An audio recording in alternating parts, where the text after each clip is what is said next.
Hey everyone, and welcome to Creative Mind, Designer's Edition.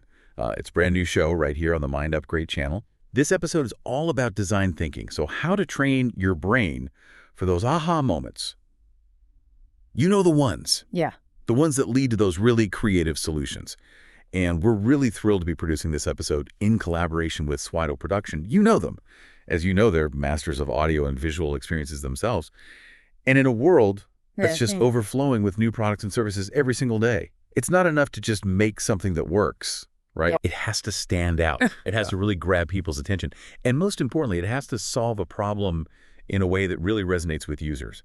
But how do you actually do that? How do you consistently tap into that creative energy and come up with designs that are both innovative and effective? Well, that's exactly what we're going to unpack in this deep dive. Stick around. We've got some music coming up, and then we'll be right back.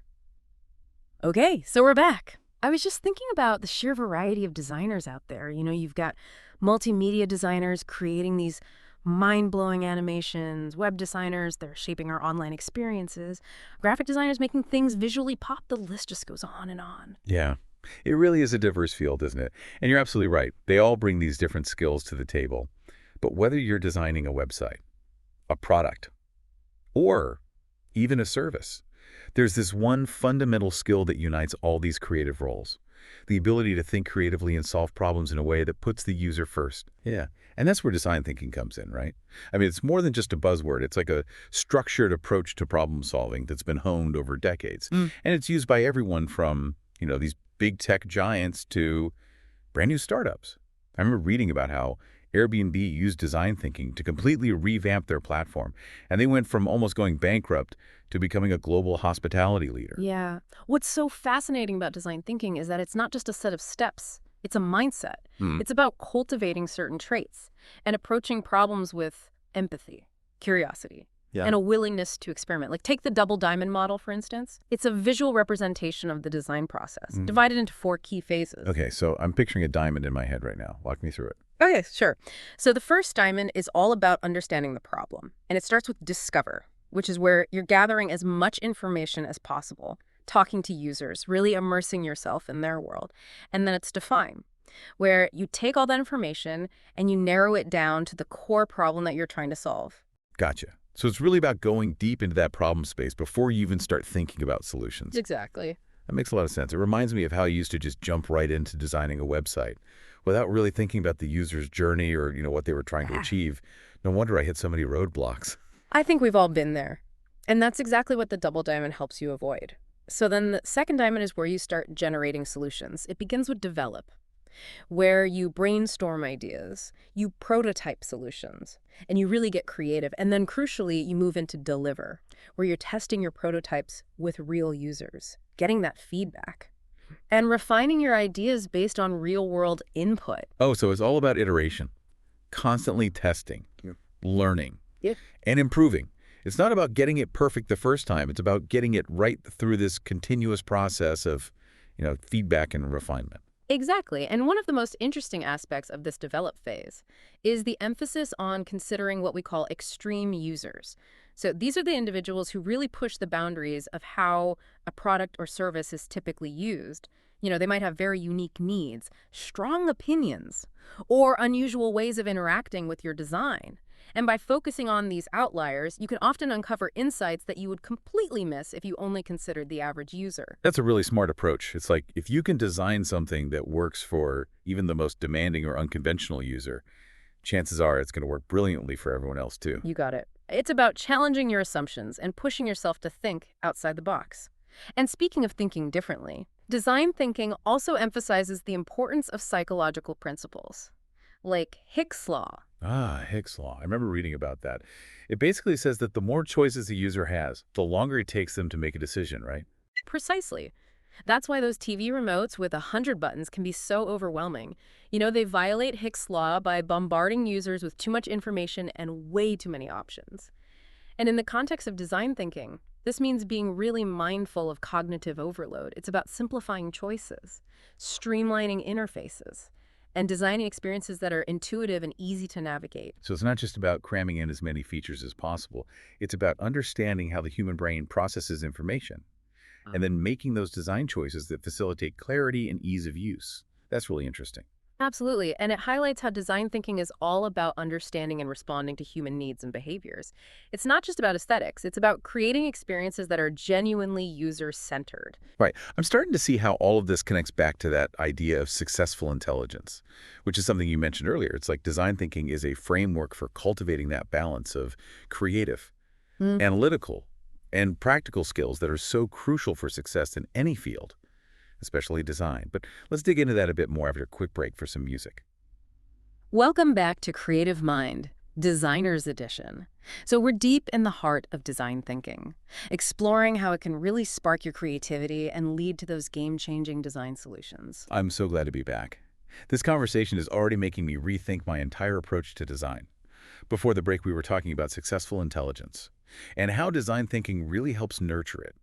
It feels like this concept is at the core of what it means to be a truly effective designer. It really is. Successful intelligence isn't just about being book smart or even having raw talent. It's about this powerful synergy of creative, analytical, and practical skills all working together. Okay, so break that down for me.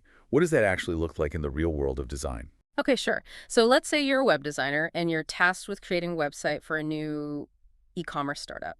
Now, the creative part of your brain, it's going to be buzzing with ideas about layout, visuals, branding, making the site look amazing and really capture attention. Wait, that's the wow factor. Exactly. But then your analytical mind kicks in. You start thinking about user experience, information architecture, how people are going to navigate the site, find products, and ultimately make purchases.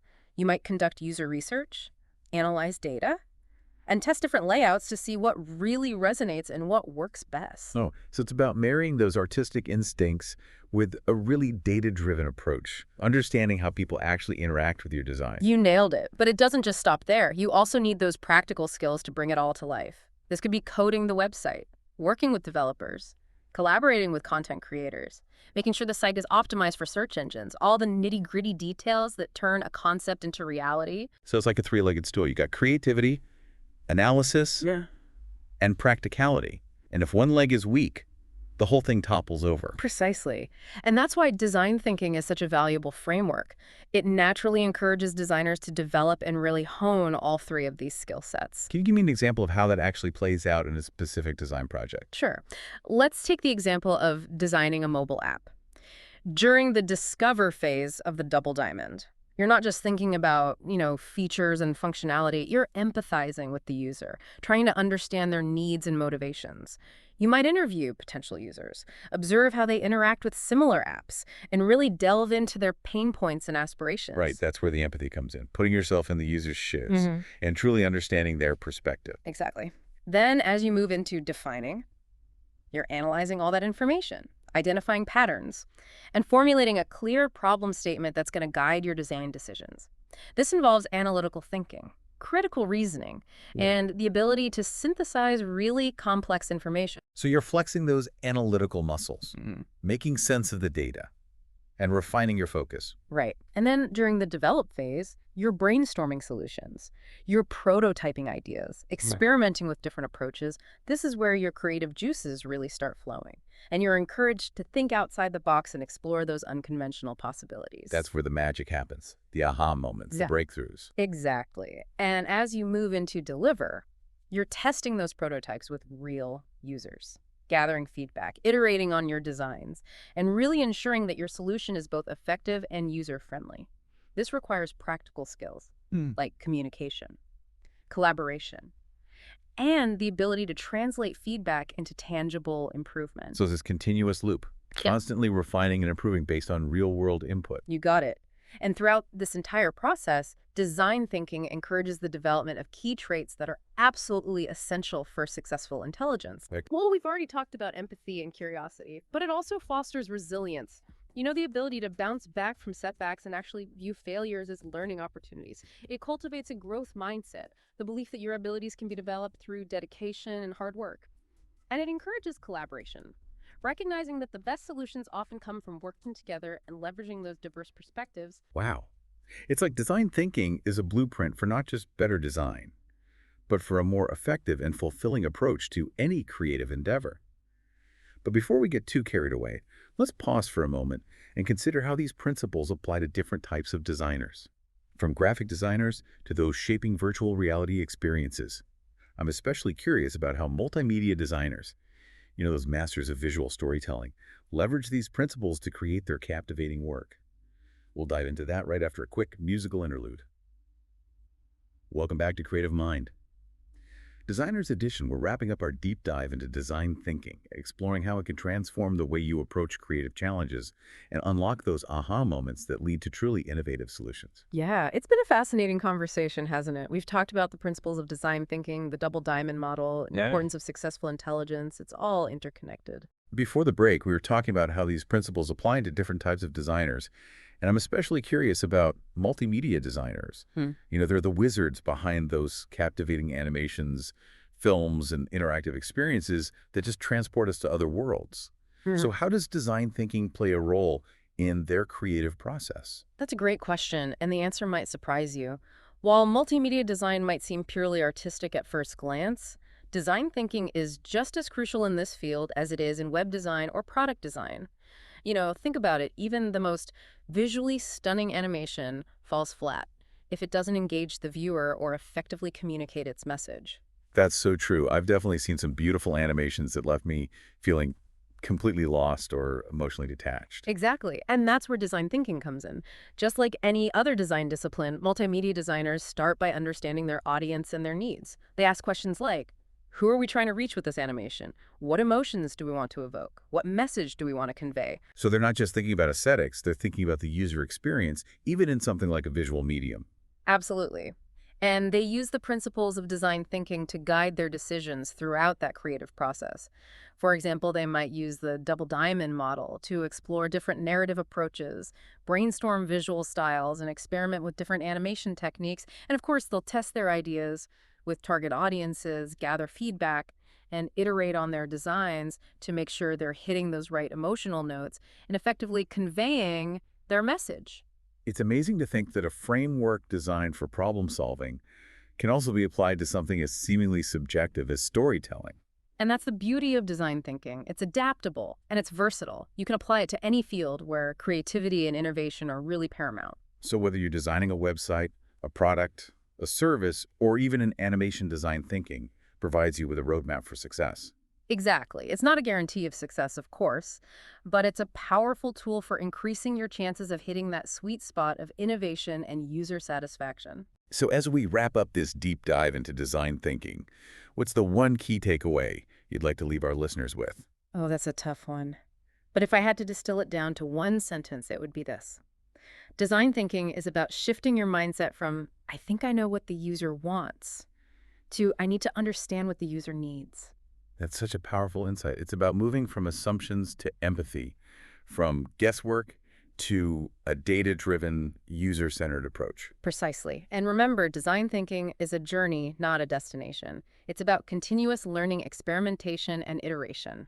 Embrace the process, be curious, and never stop exploring new ways to solve problems and create experiences that truly delight and engage your users. Well, thank you so much for sharing your expertise with us today. This has been an incredibly enlightening conversation. It's been my pleasure. And to all our listeners out there, remember, design isn't just about aesthetics. It's about solving problems and making the world a better, more user-friendly place. So go out there, embrace design thinking, and let your creative mind shine. And that's a wrap on this episode of Creative Mind, Designer's Edition. Be sure to subscribe to the Mind Upgrade channel for more deep dives into topics that will help you unlock your creative potential and take your design skills to the next level. Until next time, keep those creative sparks flying.